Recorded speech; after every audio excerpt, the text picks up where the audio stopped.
Right then, time for another quick video from my garden here in Manchester. So previous videos were all filmed in the back garden, and today we're at the front of the house. So this area is very much work in progress. We only started clearing it and planting middle of this year, but I wanted to have a look at it because I'm doing it now because of the tree behind me, which is deciduous. So our driveway is full of huge leaves like that at the moment. If I leave it any later it will be too late. So this is of course Paulownia tomentosa, or the foxglove tree.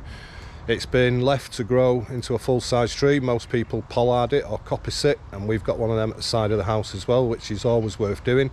Just let a single shoot develop, and ours is, well, I don't know, I guess about 12 foot, huge leaves. We've got a little bit of an experiment going on there where the trunk splits, the fascicularia growing. So yeah, let's take a look at it.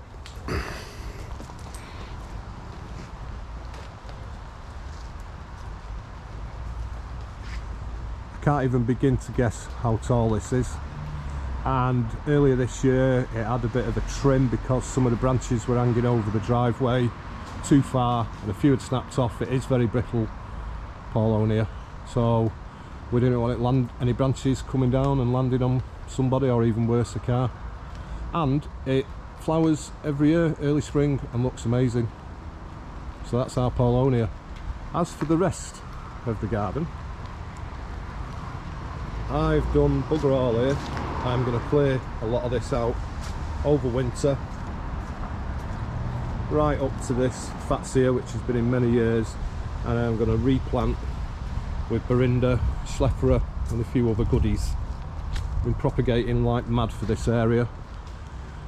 So one area that I have planted up, where I've put about a ton of compost in so far, and it's going to get a really good mulch, is here. So there's colocaceas, Fatsia polycarpa, there's a rhododendron there, semi-undularia fastuosa, which is a very upright bamboo, more fascicularia there, Trachycarpus fortunei right on the corner, so that should make a real big kind of impact plant as it grows. Tetrapanax, Papyrifera rex, grown from root cuttings by myself.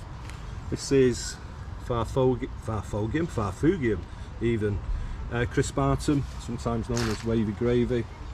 There's a Blackman fern there, and that grass, that single stem, is Miscanthus luterio-riparius. Hopefully got that right.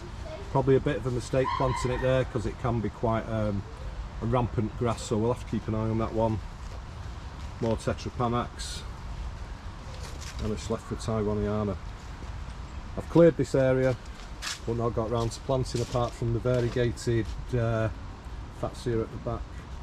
Still lots of work to do. All this area needs clearing, and we need to get rid of all the waste we've generated, which is a lot. And that's tuk-tuk, and it is raining.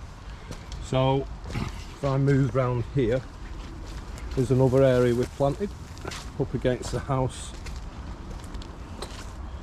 Trachycarpus princeps hybrid. Should look really nice when it gets established. More fascicularia. That is cordyline indivisa. Tricky bugger, but you've got to give it a go. And then right up against the house we've got a big clump of Musa basdew. So my partner's a tutor, and as you can see, Halloween started already,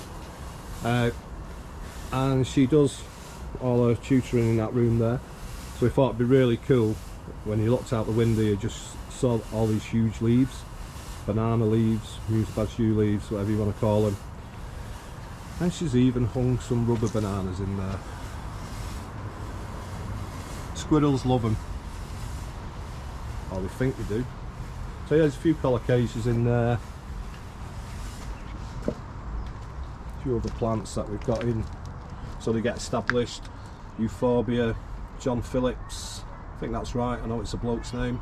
So that should kind of bulk out quite nicely next year. And I'm probably going to plant here the Miscanthus, there's one here actually, luterio-riparius, because once I've cleared it, it can do its thing there. And then in the corner, a few more plants, more tetrapanax that I just didn't get round to planting, and acacia dealbata, which we're going to leave here in this big pot because it's a really nice sheltered spot and it seems quite happy.